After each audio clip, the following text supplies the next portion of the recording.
Tuesday night Krug show always brings a smile to my face. The great Raj Melwani in the house, the czar of everything that is RSF 49ers. We got a lot to get to. Is Mac Jones going to be traded? Matt Barrows thinks so. And if Matt Barrows thinks it, then I think it. Let's talk about it. Where could he be going? What could be coming back? We'll talk a little bit about that. What's the latest on Keon White? No days off. No days off. The grind never stops. Embrace the grind.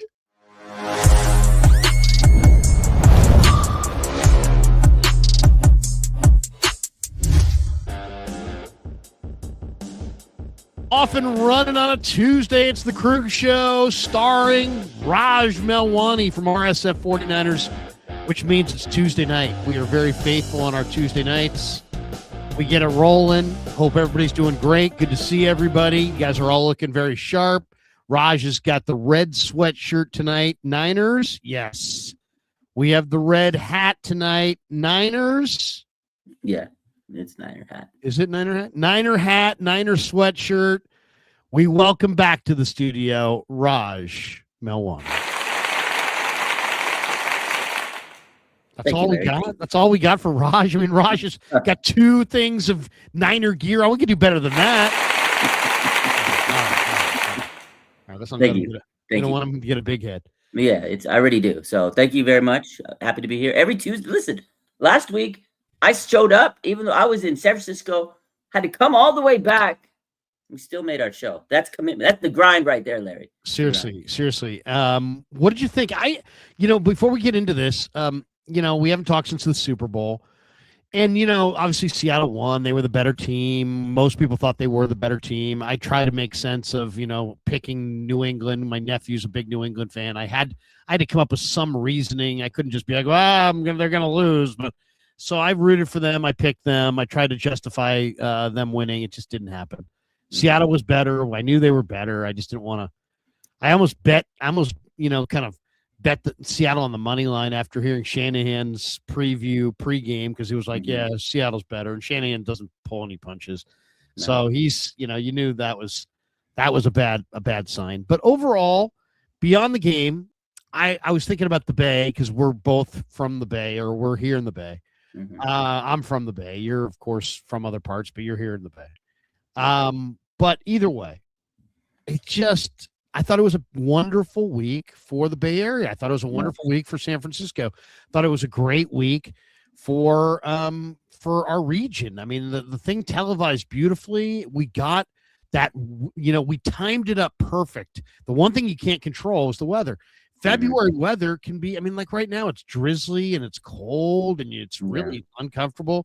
And if it had been like this all week, it would have kind of sucked. But instead we got one of those early spring weeks where February was like sunny and all these people coming from that terrible, snowstorm across the country coming to town. And I don't know, maybe it was just the weather, but how can you be mad at San Francisco when it shined as beautifully as it did last week?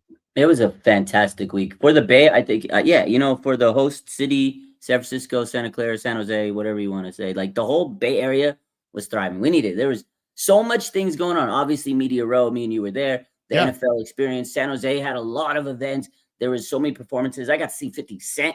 There's the Madden party. There was every night there was something to do. The red carpet, NFL honors, just so much tourism. I mean, it was gridlock traffic. So, there was lots of things going on. Shout out to Caltrain. They helped me get around town because I wasn't going to try to drive in that traffic. It was a fantastic week. The weather was beautiful. Thank you, Mother Nature, because you're right. If it was like this, I don't think it would have been as great. And we had so many people from like Boston and out east and Midwest, Chicago, and they were like so happy to be here. There was so much going on. Like Pat McAfee was raving about San Francisco before he said that on his show the other day. I was on Media Row and we're sitting there after a show. He's just chopping it up with people for like an hour. It was great. I'm sitting there. I got a lot of like videos on my phone of Pat McAfee, and someone asked him like, how do you feel about San Francisco? He was like, he was raving about it. And this was before he gave a shout out on his show the other day. And you could just tell he was like, man, this is perfect. He's like, I never really been out here. And a lot of these people haven't. And now I think for a lot of these people experiencing the Bay, they're coming back because they had a great experience. And it's good for our city. We needed it. San Francisco is going through a lot. California is always going through a lot of stuff. So I think it was good for the city. I'm glad they put on a great, week for everybody, because the Super Bowl was definitely not good. It was a horrible Super Bowl, like you said. Seattle just wiped them out. Patriots just not strong enough. Kyle Shanahan and Fred Warner, they were stars of the Super Bowl. Listen, man, Fred Warner has got a job in broadcasting when he's done with this, because he was smooth, fantastic. He was so smooth, and so was Kyle. Like, I loved Kyle's pregame analysis. He just was like, you know what? I'm going to keep it 100. He knows Mike McDonald cooked him, and he said it. He's like, man, that guy's defense is great. So kudos to him. Now he knows he needs to get it done. He needs to get a defense. But overall, Larry, had a great week. I had a fun week in Media Row. I even saw you there, but good stuff, man. Great week. It was good stuff. It really was. Had a chance to go on a bunch of different radio shows and see a bunch of my radio friends and media friends from around the country. Got a chance to see Chris Russo, talk to Russo for a sec. It was good. It was a good week. Good week for sure. Yeah. All right. The one thing, though, the game was a reminder that Seattle is freaking stacked, and they're loaded, and they did to New England what they did to everybody, which is they kept the two safeties deep. They dare you. They present you what looks to be a light box, invite you to run, and then they just clamp down and don't let you run, don't let you pass, strangle you. And, Bill Barnwell said it best. He's like, really the big advantage in today's game of NFL football, it's who wins. The team that wins used to be the turnover team. And yes, Seattle was +2 or +3 in turnover. So they were on the turnover margin. But the team that wins the turnover margin in the NFL wins 59% of the time.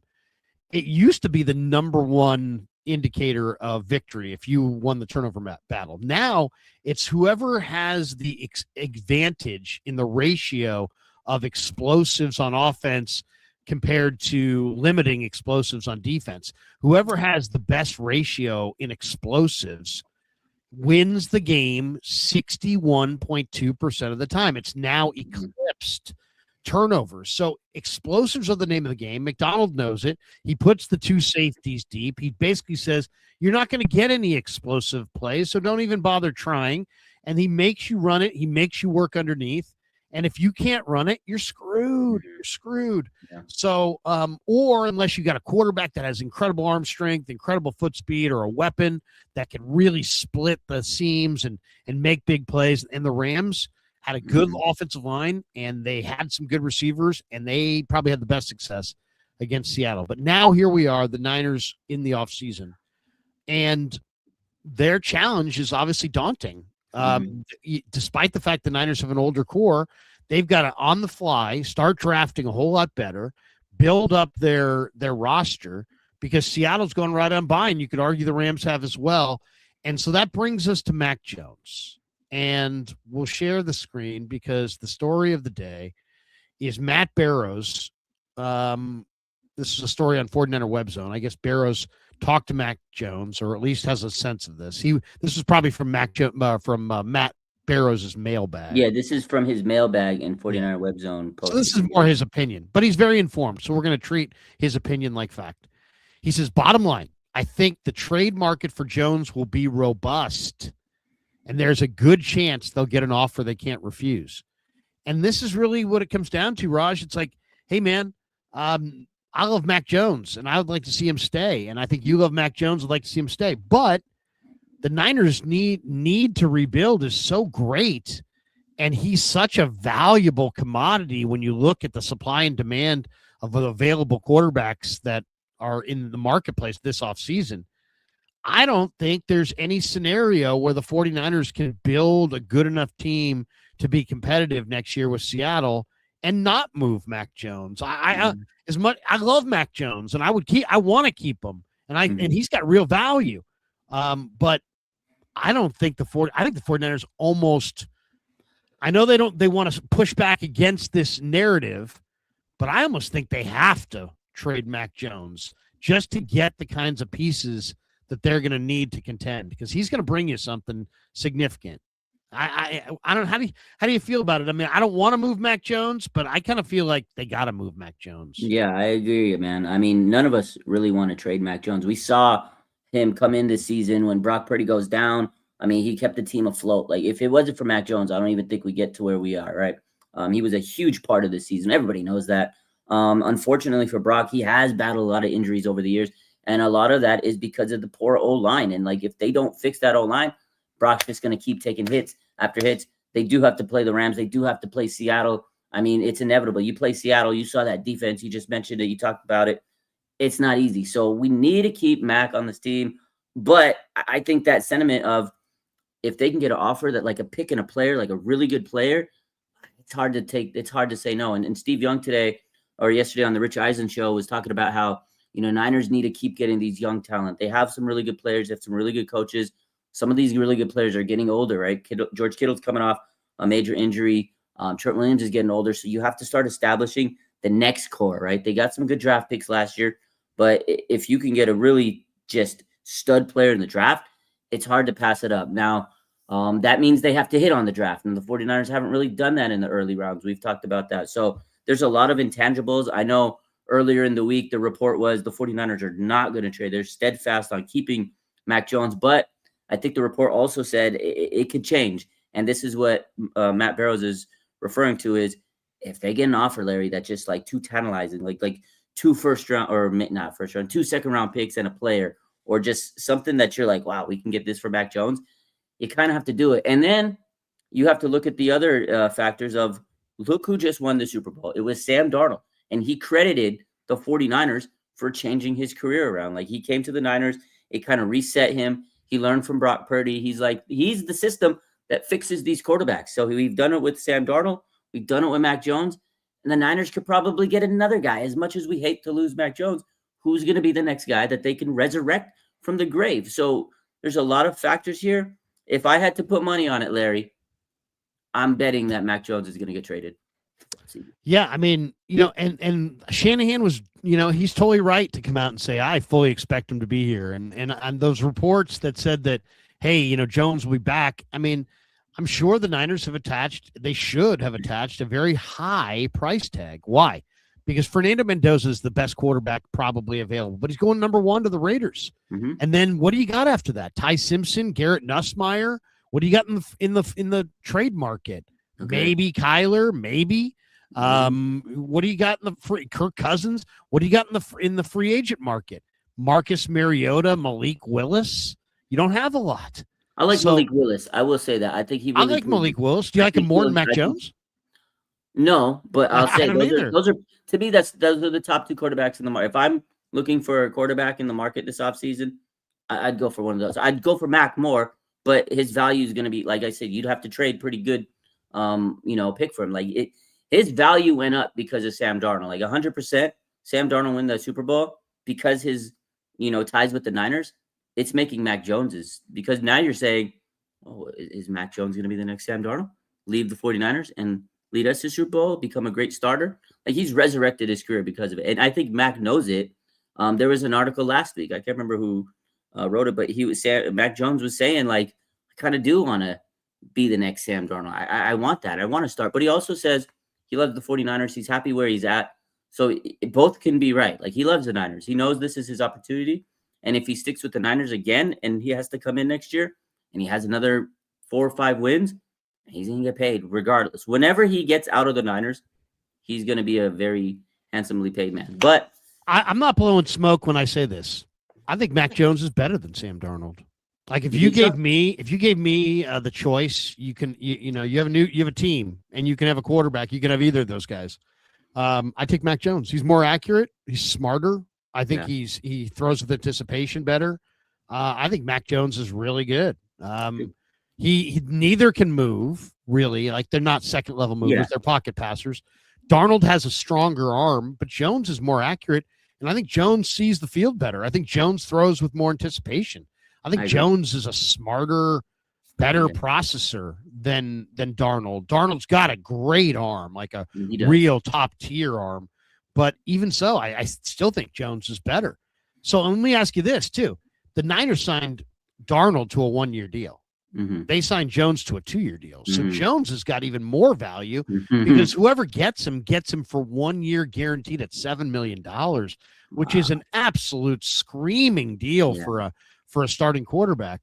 So that's also ups his value, is that his great contract. You get a 1 year, what's the downside? Oh, maybe Mac Jones isn't good. Maybe it was just Shanahan. Maybe it was Purdy. Well, guess what? You trade for Mac Jones, you let him play it out for 1 year at $7 million. If he plays terrible, you let him walk. Yeah. If he plays great, you sign him. But you have the 1 year to evaluate him in your situation.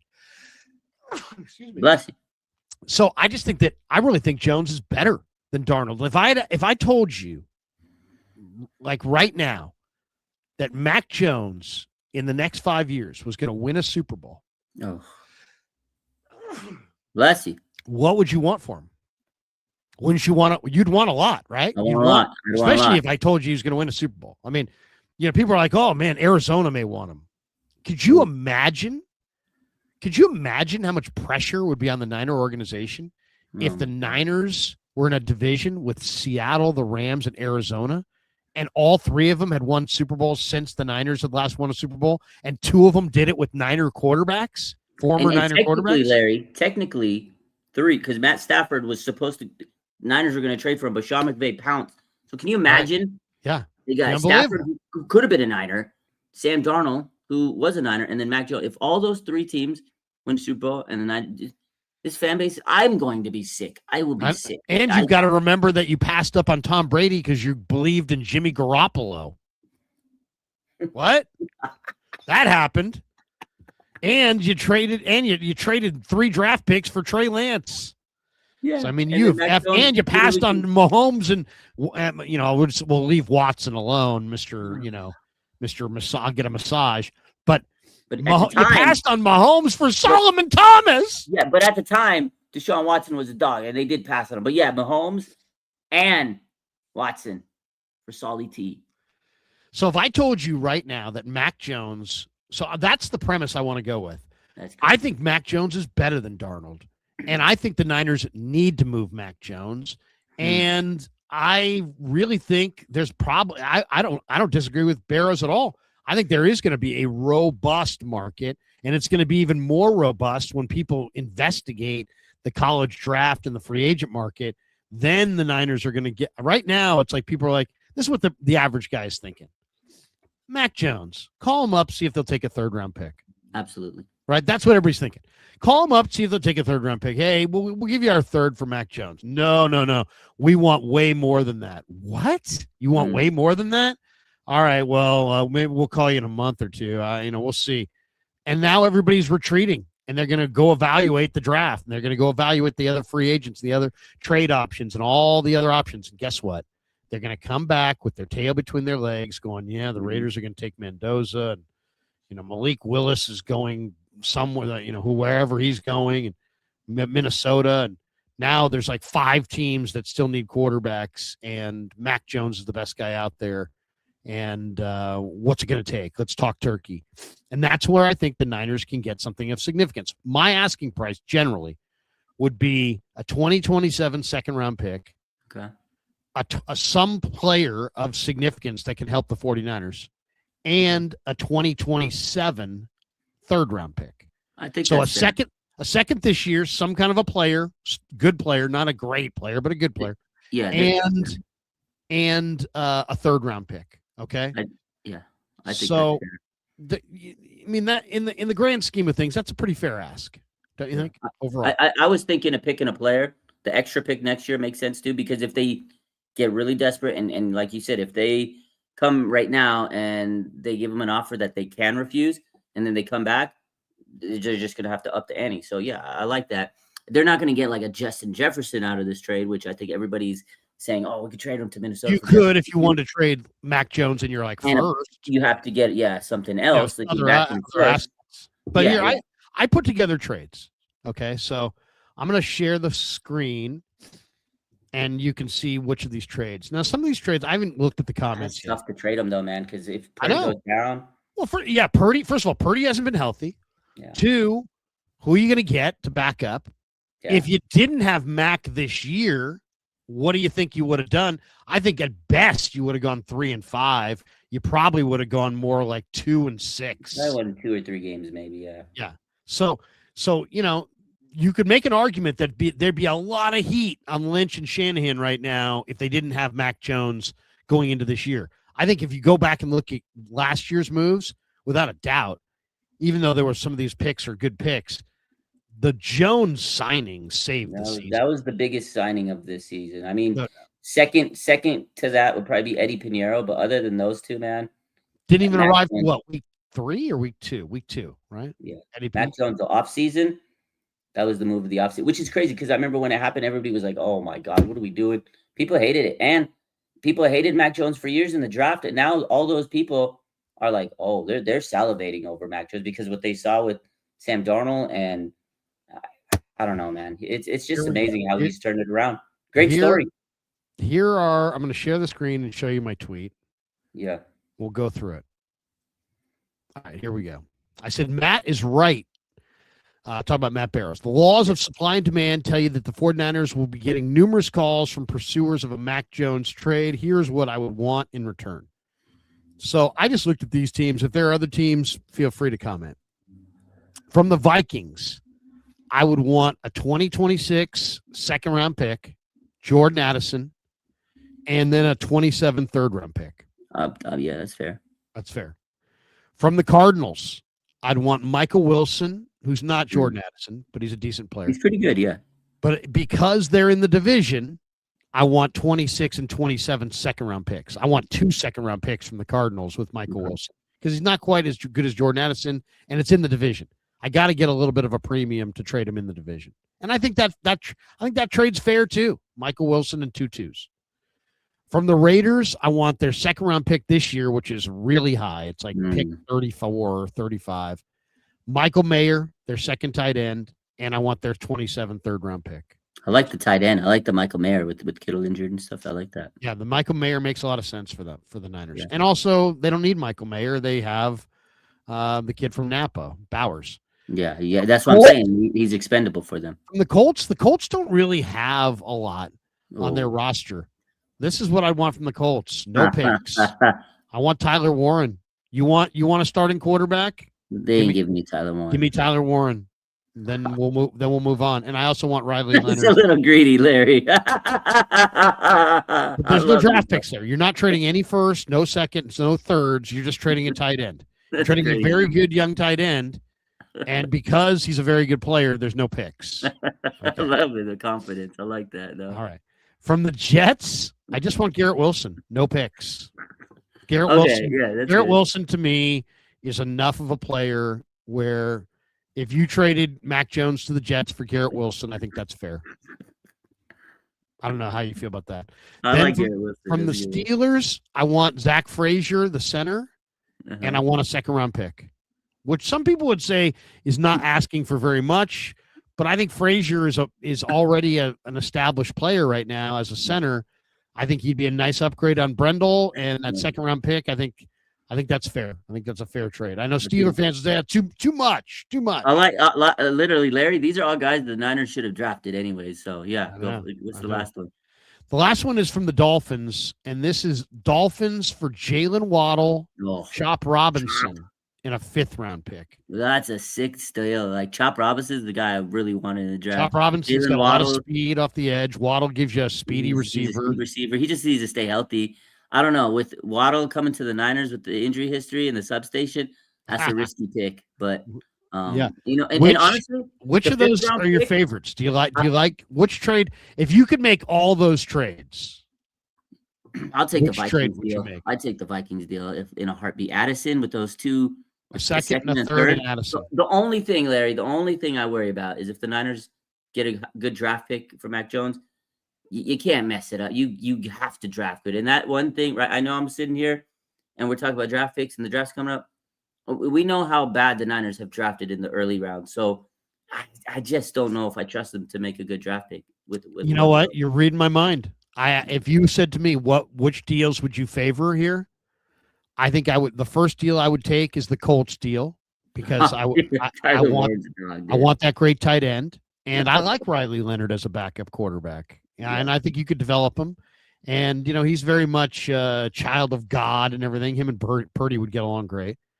And then there's no picks there. So there's nobody can screw it up, right? The Jets trade I would do because you know what? The Niners need a great player, and Garrett Wilson is a great young player. That'd be good. That would be very good. There's no picks involved there. No, you know what? We took the wrong guy. No, we're eliminating that. And I think the third move I would make is probably the Dolphins move. Honestly, that's probably the second best to me because Jalen Waddle, you get a receiver, you get a defensive end, you fill 2 holes, and you get a 5th-round pick. Yeah, I like that one a lot.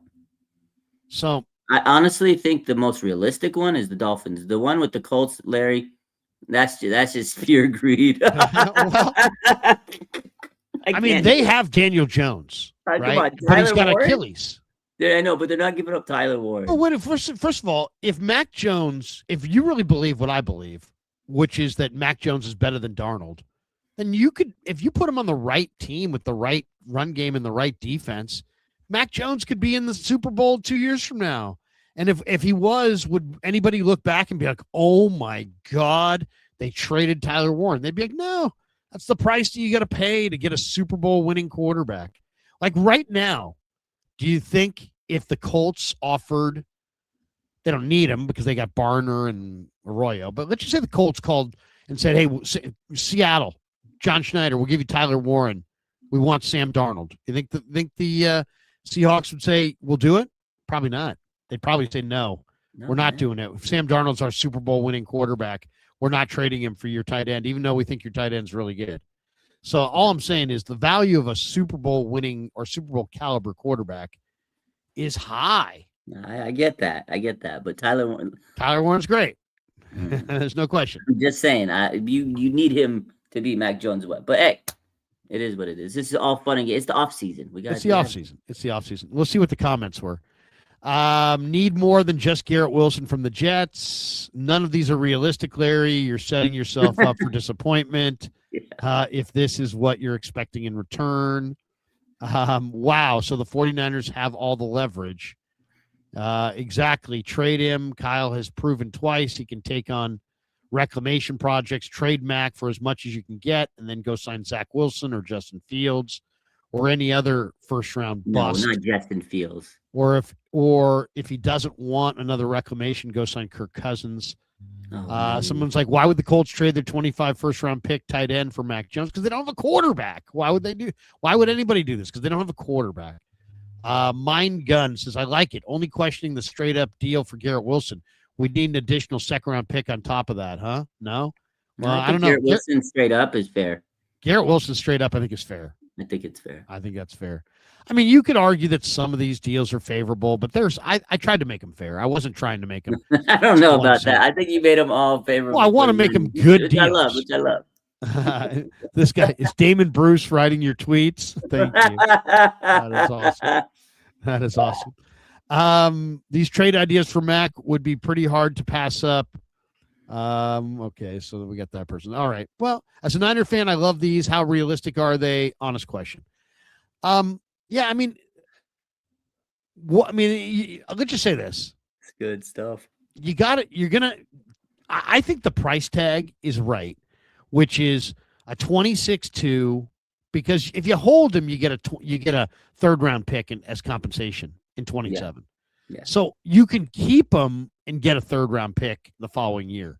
So moving him has to be advantageous. Yeah, it has to be better. It has to be better than that. What Matt's saying is it has to be an offer they can't refuse. If you're given a third-round pick, it makes no benefit to the Niners because, like you said, you get a third-round pick next year. So it's like, we're going to keep this insurance policy for $7 million. Absolutely not.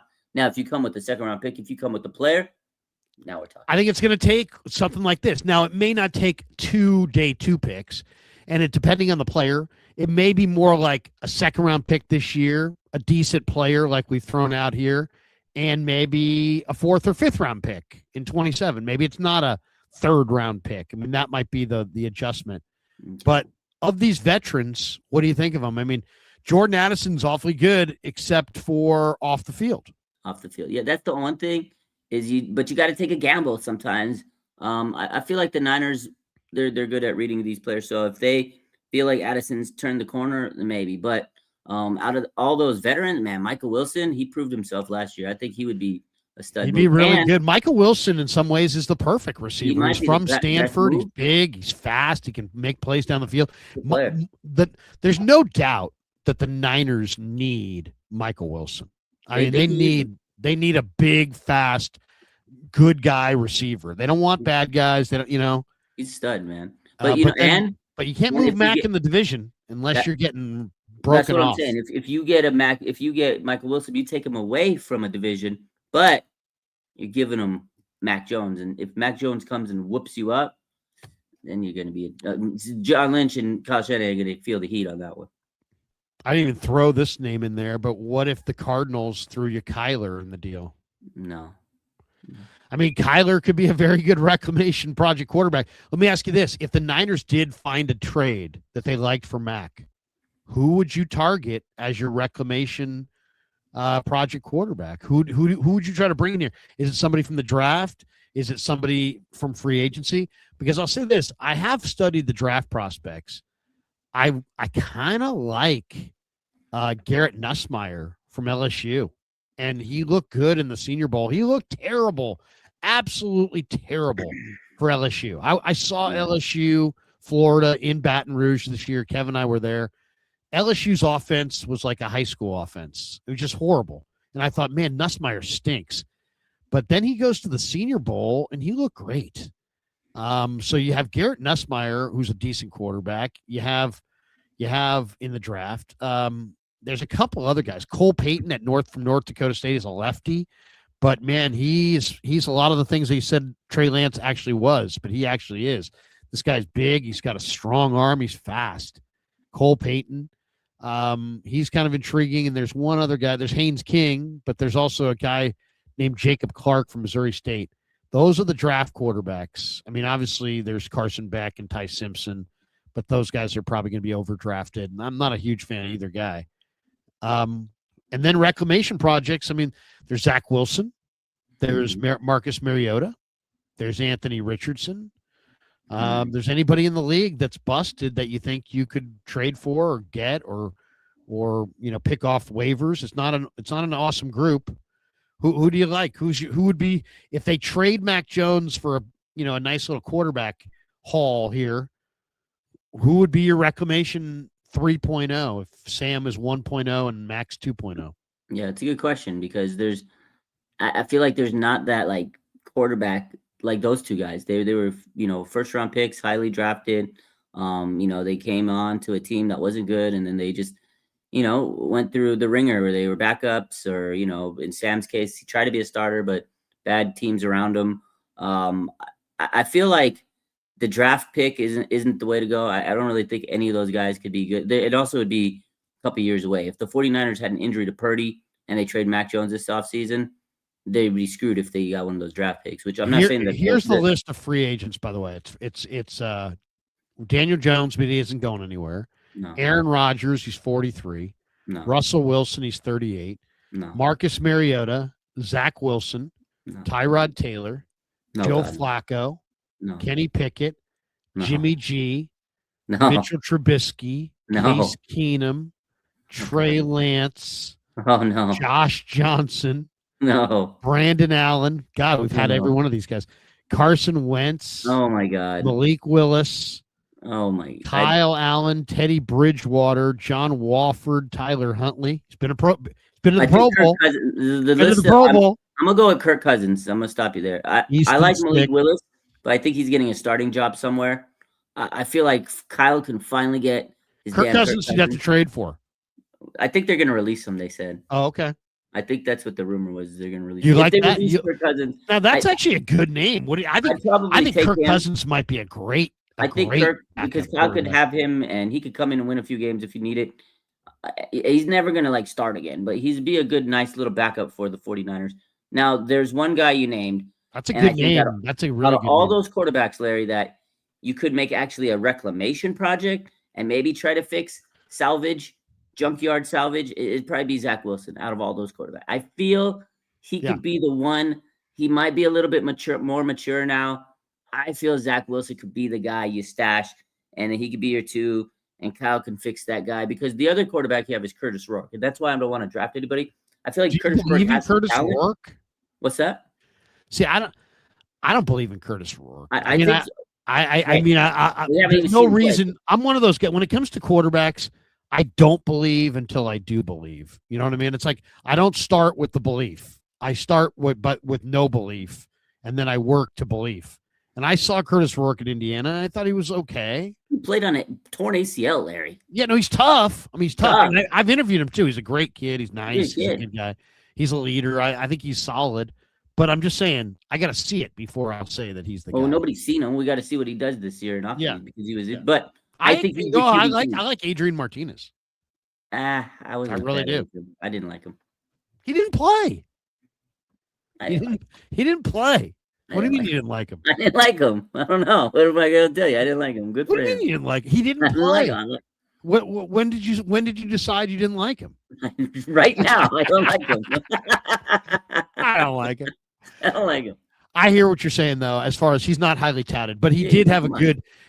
I'm telling you, man. He's actually he's a prospect. He's not a suspect. He's a prospect. Yeah. But I hear you. He's a. If he becomes very good, that would be a wild development. I get you. I hear you. So you think Zach Wilson is the best guy on the list? Yeah. Might be the move. What do you think of Fields? Justin Fields. No. Listen, man, I was pro Fields. I was too. But I've watched him regress. Oh, he's so bad. He doesn't see the field. No, please don't. He can't throw the ball. He can run. We don't need a running back. He just can't see. He doesn't throw with any anticipation. Like I mentioned before that Darnold didn't throw with tons of anticipation. Darnold is like Mr. Anticipation compared to Fields. Fields is so bad. He's not good. Fields, the guy has to be open now. He has to be 1,000, 2 1,000, 2.5. Then he sees it. Then 3 1,000. Here it comes, and he'll zing it in there and with accuracy. But you know what? He does not see it. He's bad. Don't get Justin Fields. And he's terrible in the red zone. I thought he was going to be that guy. He's so bad in every Kyle Shanahan can't save this man. He cannot. That's not a reclamation project. That's a train wreck. This guy's saying, what's up? Says, where is Tanner? He's talking about Tanner McKee. He's in Philly. I love Tanner McKee, but Philly's not trading him. You're just not trading him to the Niners. What about Will Levis? Someone. Well, that's actually not a bad name either, Raj. The Mayo boy. Big guy. I mean, he's talking about a big arm. I mean, he really could. I'd actually like that one. Will Levis. Yeah, Will Levis. That's his name. That's not a terrible name. That's not a bad idea. I kind of like Mariota a little bit, but he's getting up there now. Someone said I think he was talking about Tanner Mordecai. Oh, yeah. For whatever reason, it just didn't work out for Tanner Mordecai. Oh, here we go. Mordecai, Larry. Tanner. I like Tanner Mordecai, but obviously the Niners didn't. Neither. They listened to me. I said I didn't like him, just like Adrian Martinez. when Raj puts the hex, it's time to go. All right, couple other thoughts before we get out of here. I think we've exhausted the Mac Jones, but there you go. 1, 2, 3, 4, 5, 6, 7 potential trades for Mac Jones. That's a lot. Larry was on he was in his bag on that tweet. I was in my bag, and it took me just like 45 seconds. Okay. It was a small bag. I was in my bag. It wasn't a big bag. All right. If you share the screen and go to RSF 49ers, which we could do right now. You guys been cooking. You've been working, Raj. And what is the latest on Keon White? This Keon White story is just absolutely tragic. Oh my God! Can you tell us the story here? What happened here? Yeah. And then we got the latest, I guess, from him. And you posted this. Yeah. This is thank you to everyone who's reached out with their prayers and concerns on my behalf. I've undergone successful surgery. For those who know me, y'all know this won't stop me from spreading peace and joy to the world. Full steam ahead. I'm in great spirits and ready to make the most of this off season. Okay, he looks happy. Great. Raj, what can you tell us? So I'm going to tell you the report. So Pro Football Talk actually reported this morning. But I will say this.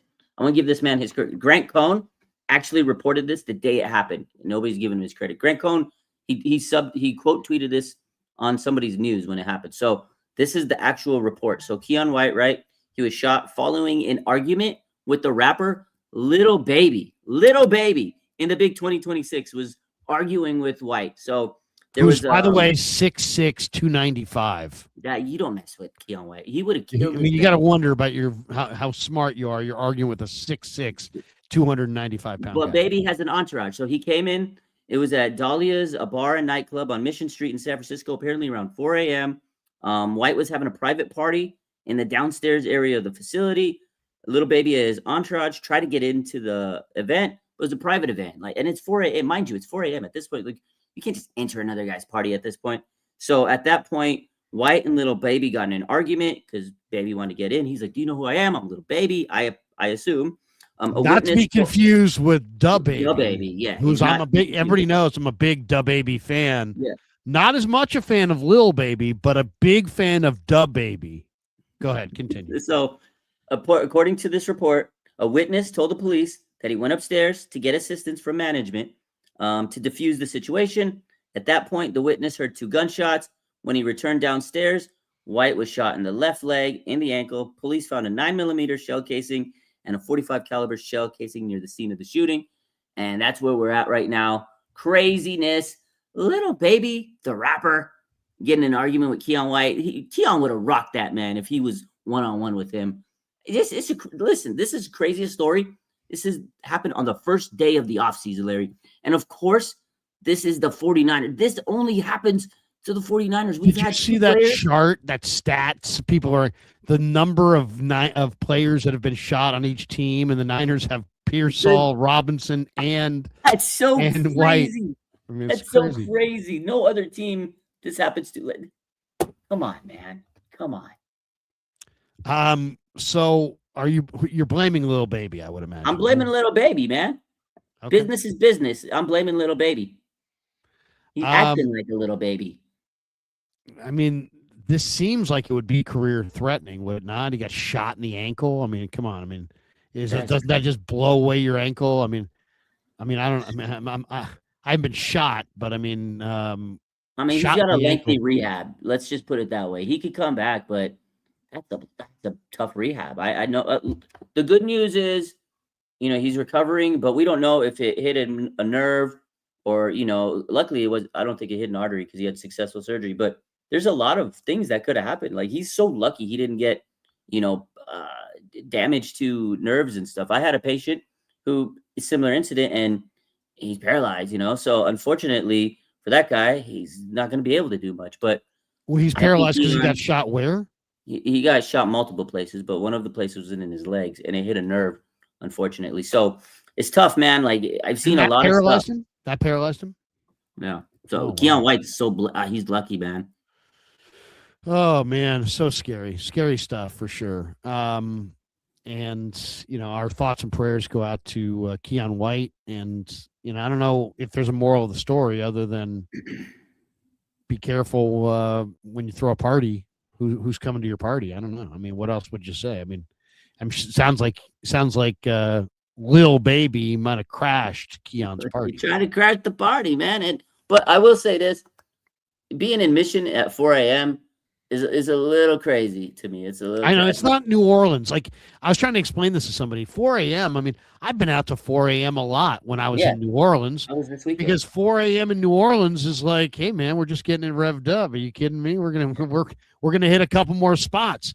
But in San Francisco, 4 a.m. You should be pretty much be. You should be. But I'm not blaming home by then. I was out at 4 a.m. this. No, of course we're not blaming him, but I'm just saying here. only bad things happen. That's the thing. Bad things happen early in the morning, and but again, I'm sure he had security and this and that. But it's when a guy has an entourage, and I'm sure Little Baby has a big entourage.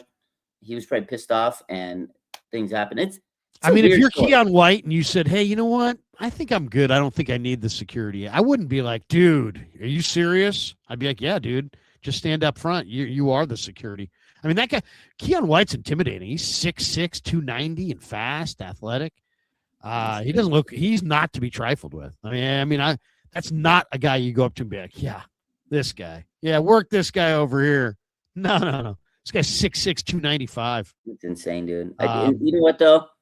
I just can't understand how there's so much drama in the 49ers. And when the offseason when the clock strikes midnight and it's the off season for the 49ers, everything and anything happen. Like, what's going to happen next, Larry? We got Well, we got a couple things that we want to hit here. One is, and we're done with the little baby, da baby, and all that stuff. little baby. Who's the better artist, da baby or Lil Baby? I mean, I kind of think Lil Baby's a better artist, but Really? At this point, the baby, I'm gonna go with the baby because the baby didn't shoot Keon White. But there's this comment in your chat section killing me right here. Someone said Little Baby is a good nickname for Brandon Ayuk. That's a good gosh. I kind of I've got some Da Baby songs in my repertoire here. I won't bust them out. I don't want to get demonetized. You get copyright, yeah. No copyright, I don't. But every now and then, if I'm in the right mood, I could sing along to a little Da Baby. I gotta hear this, man. Yeah, I'm a big Da Baby fan. What can I say? I don't know how, but top three Da Baby songs right now, off top. Babysitter. That's a good one. God, I'd have to look at my list. But Babysitter, I know Babysitter. That's a pretty good one. There you go. By the way, it was also a highlight of Super Bowl week. Too Short. I thought Too Short at NFL Honors crushed it. Yeah. I thought that was great, man. That was fantastic. That was pretty good. Didn't you think? You had Puka. He was hyped up. Puka was Puka was hyped up. He knew all the words. I love it. He was like trying to prove he's real. Because now if you know, it's one thing with the baby, little baby. Those are modern guys. If you can go Too Short, I know. That's old school. Real one. That's old school. All right. Speaking of old school, this got me going the other day. And I know a lot of people were like, yes. And I saw it and I was like, no. Here it is. Our guy, G. Kittle. Oh, yeah. Here we go. This was a good one. Here we go. George being George. My one message for Niners fans: hey, if a rebuild year got us 13 wins and a win in the wild card, that's pretty good. It's only going to get a little bit better from that. And all the boys are coming back again. And who knows, we might add some past friends. Wow, who are we talking? I know, I hung out with Debo last night. That was fun. You like that? I love Debo. Are you kidding You want me? him back on the Niners? I love Debo. That's all. I love Debo. We'll keep it at that. No, Debo. I saw this the other day, and I mentioned this to Grant. I mentioned this to a couple different people. I might have mentioned it to you. This I saw. It's like storm clouds forming in the Niners universe. I'm looking at a Bleacher Report article about guys who are going to get lopped off, cap casualties. They were calling it. Yeah. And sure enough, there's Javon Hargrave going to get cut by the Vikings. There's Eric Armstead going to get cut by who's he with? Jacksonville. No. Dre Greenlaw going to get cut by Denver. Debo Samuel's already out of a contract. He's a free agent. And I just all of a sudden it hit me. I'm like, oh my God. Shanahan and Lynch, they're going to try to get the whole band back together. They're going to do it. They're going to bring all these broken down has-beens back, and it's just going to be a fucking cluster. And there's just no, and no. And like I know I'm going to be the only one saying no because I know the fans are going to be like, oh, Debo, I own the jersey. Armstead, oh, Greenlaw, we love our guys. There is no room for sentimentality when it comes to football personnel. When you start to go, it's gone. Nobody has Balco. Nobody has like a second prime. There's no performance enhancing second prime. Once you've crested the hill, you go down. And only quarterbacks potentially could have anything other than just a regular career arc. None of these other players, offense, defense, doesn't matter. They don't have two career arcs. Oh, they're back. Oh, they're back. No. Once you crest the hill, you're going down. Armstead had like 16 pressures this year. Greenlaw is probably my favorite guy on this list. He played 8 games and he played in 58% of the snaps, and he had 4 injuries that were all groin, quad, hammy. I mean, it's like no. And Hargrave is even less effective this year than he was in his last year with the Niners, which isn't very effective. And Debo did some okay things for Washington, but if he was so damn good, they would have kept him. He'd be there. No sentimentalities. No to all these guys. I love them all. They're all great Niners. No, and no. Yeah, I agree. Listen, unless Debo Samuel got younger and faster, it's not happening. And I love Debo. I said this last week. I think we brought this topic up last week, and it's going to come up a lot during the offseason because now you got Kittle hinting on it, like, oh my God, we got Debo, and they partied together over the week last week. Look, man, I love Debo, but we can't be bringing these players back. We can't. We need to get younger. Steve Young laid the blueprint out this week on Rich Eisen's show. He says, look, get younger, get some stars. Do you remember when Eddie DeBartolo was running this team and Bill Walsh, those guys? You can have a star season, but if they feel like you're getting close to being done, your prime's over, he gone, get out of here. And then they bring up the next talent. That's what you need to do. Be aggressive. It's fun. It's great to have these, friendships, but friendships don't win championships. But I could 100% see them bringing about Debo back because you know what they did? They brought Trent Taylor back, and that's George Kittle's best friend. If you're in the circle, if you're in the inner circle, if you're part of the Cabo clique or whatever you want to call it, you got a chance to come back. Like, hell, even Jimmy Garoppolo has a chance to come back this offseason.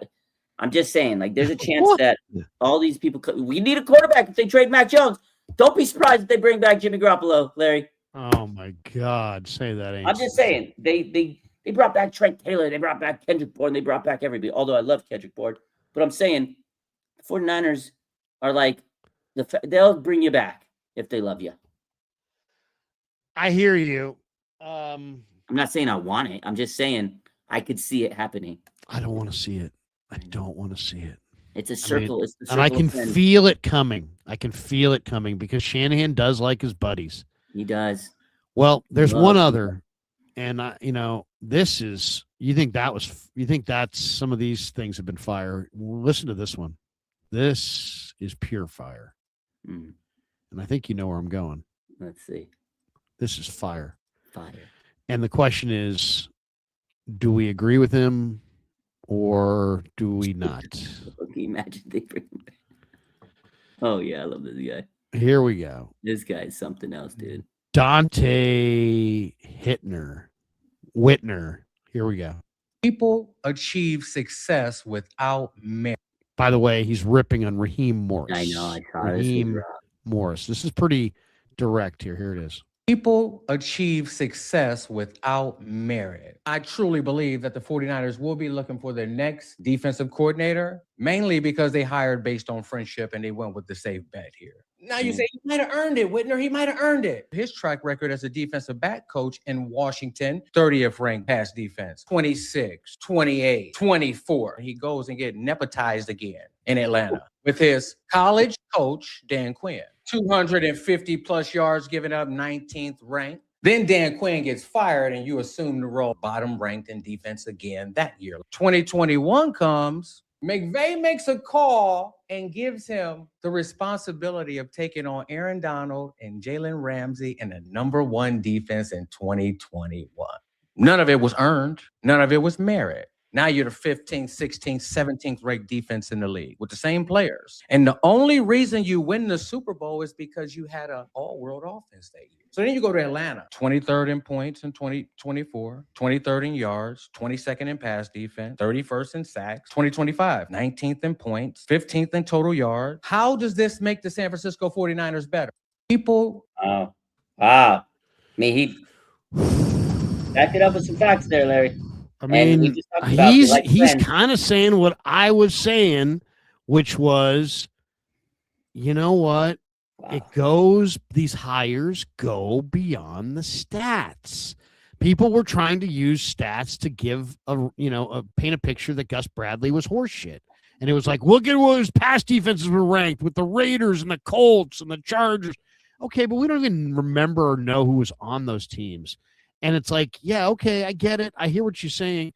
But at the same time, it's like, you tell me Raheem Morris, who won 2 Super Bowls and led 2, that he didn't do anything in those 2 Super Bowls. It's also about Kyle's comfort. It's also about the fact that I think the Niners, if they went with a Schwartz, he wants to predominantly play man. They probably have to switch out a lot of their personnel.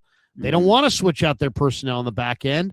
They want to stay with the cover 3, cover 4 heavy zone principles. Then I think they also wanted to keep Johnny Holland. I think they also wanted to keep Chris Kasarik. I think they wanted to introduce more 5-man fronts.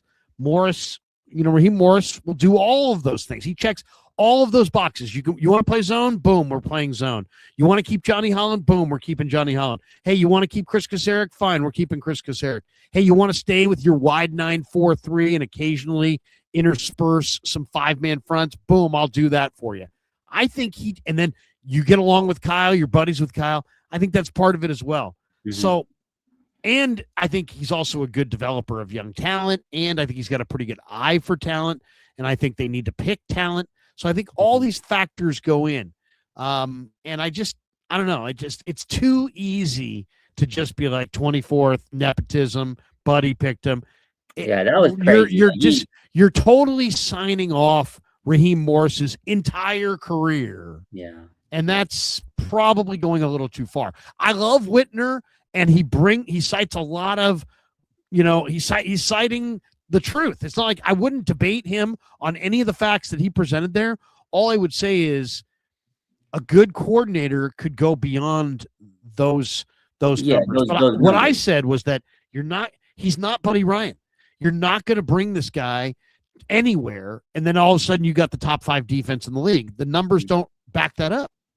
Yeah, I don't think it's going to be like the most elite defense in the world. I hope it is, but I think he's going to be a guy that's going to come in and bring familiarity in the defense. He could be a little versatile. Maybe you change it up a little bit. And I think Kyle has a good relationship with him. And it's, again, you're losing a really good person that you trusted so much in Robert Saleh. So it's like they need to bring in a guy that Kyle feels comfortable and can say, hey, look, guys, I trust him. You guys need to trust him. So I think that was a big part of it. I think the defense could be good. He's good at evaluating talent. But yeah, man, Whitner, he ripped him, man. That was crazy. I think the defense is going to be good.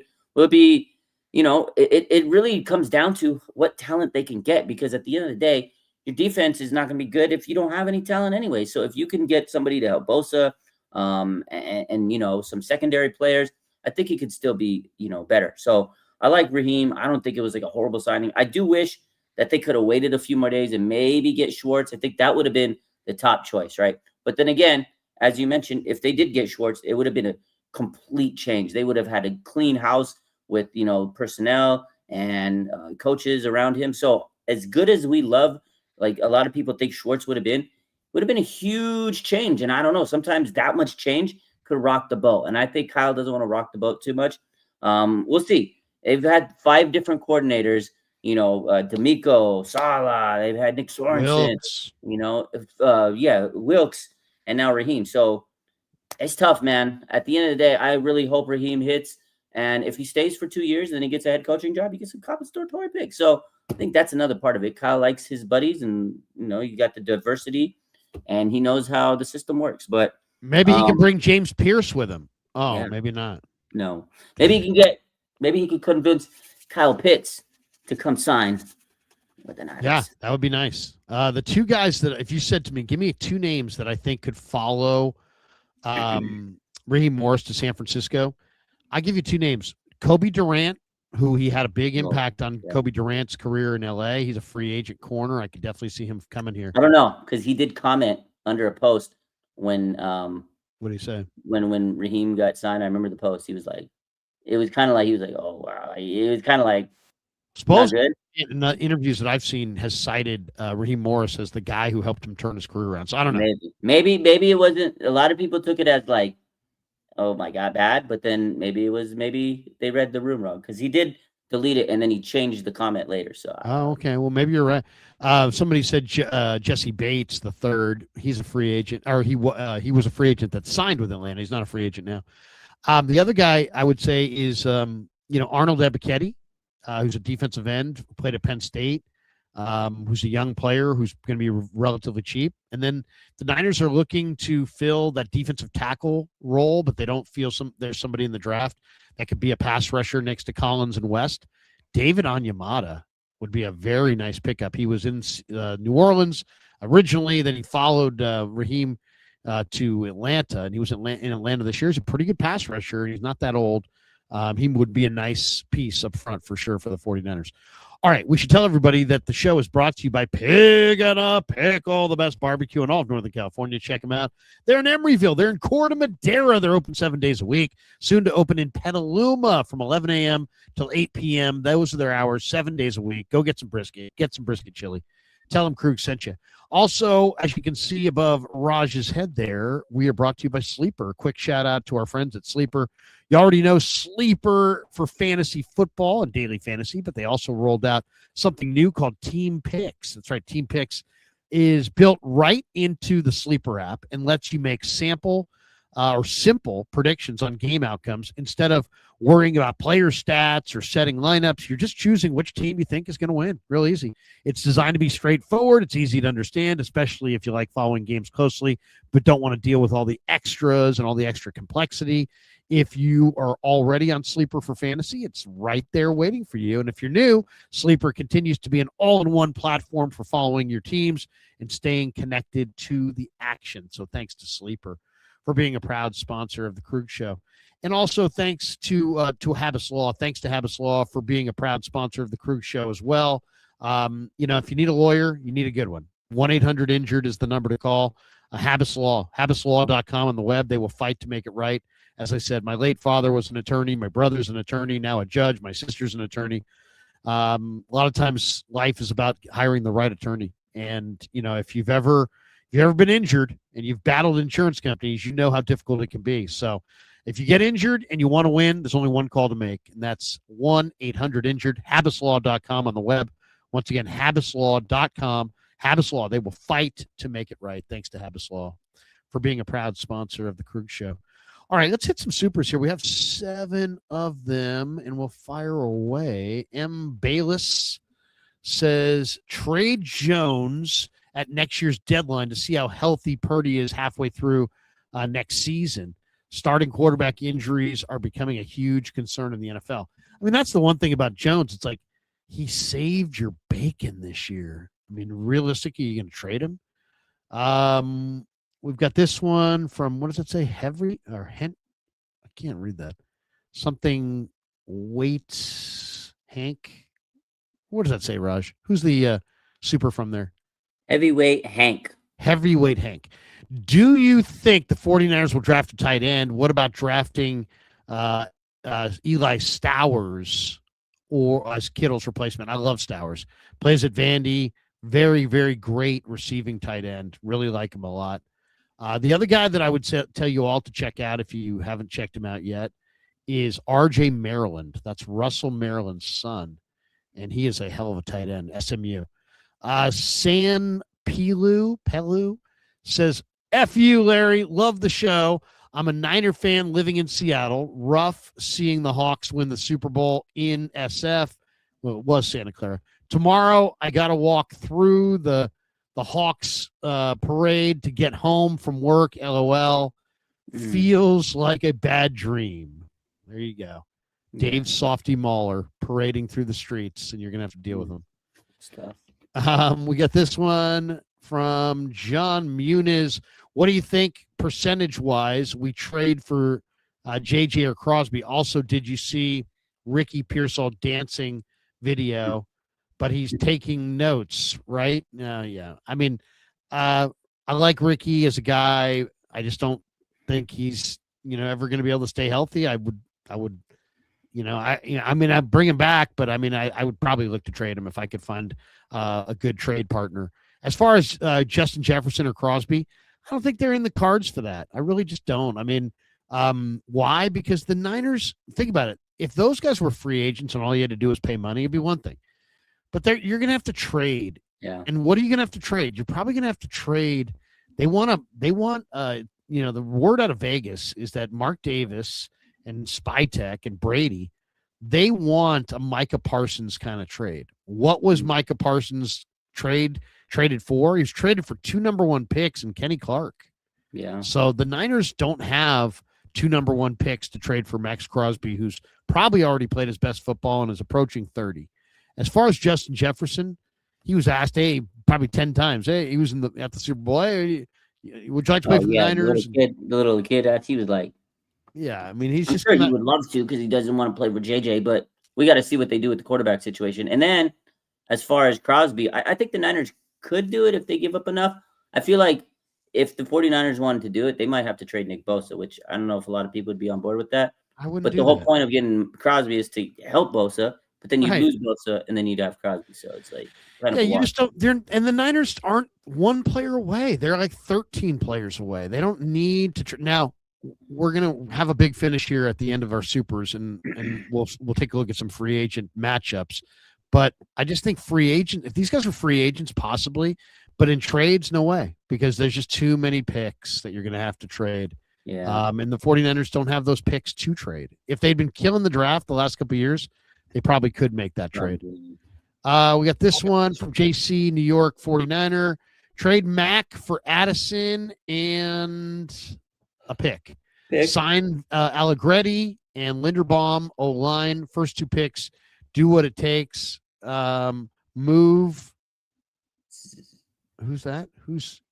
Move and get Z Young. Move and get Zion Young, Hill, or CJ Allen. I love CJ Allen.